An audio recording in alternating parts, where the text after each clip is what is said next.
100 measles cases have been confirmed nationwide. Not one has been in Indiana. Now, every elementary school student in Indiana is required to receive the measles, mumps, and rubella vaccine, but News 18's Kelly Roberts spoke with one nurse today who says that does not mean that an outbreak can't happen here. A disease declared eliminated 15 years ago is coming back. At least 100 measles cases have been confirmed nationwide, most of them originating back to an outbreak at Disneyland in California. Unfortunately, it was eradicated in the U.S., but there is a big movement of people not vaccinating their children, so that causes less of a herd immunity.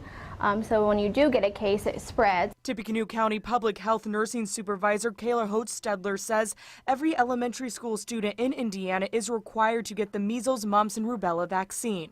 However, a parent can get a religious exemption to not get their child vaccinated. Now, it doesn't have to be solely for religious purposes that they sign that religious exemption. Is that pretty easy to get? It's pretty broad, yes. Now, Holtstedler is working with local elementary schools to make sure a measles plan is in place. The health department's plan is if a measles case is confirmed, those non-vaccinated students would have to be out of school for 14 days after the last confirmed case. Holtstedler says the first 2 weeks are the most contagious after catching the virus.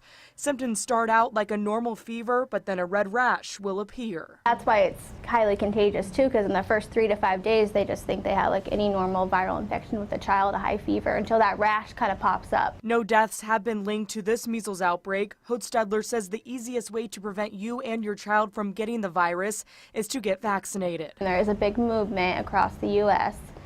To not vaccinate, and that's why we have an outbreak. Holtstedler says the typical measles, mumps, and rubella vaccine is given once after a child is 1 year old, then again before kindergarten. In Lafayette, Kelly Roberts, News 18.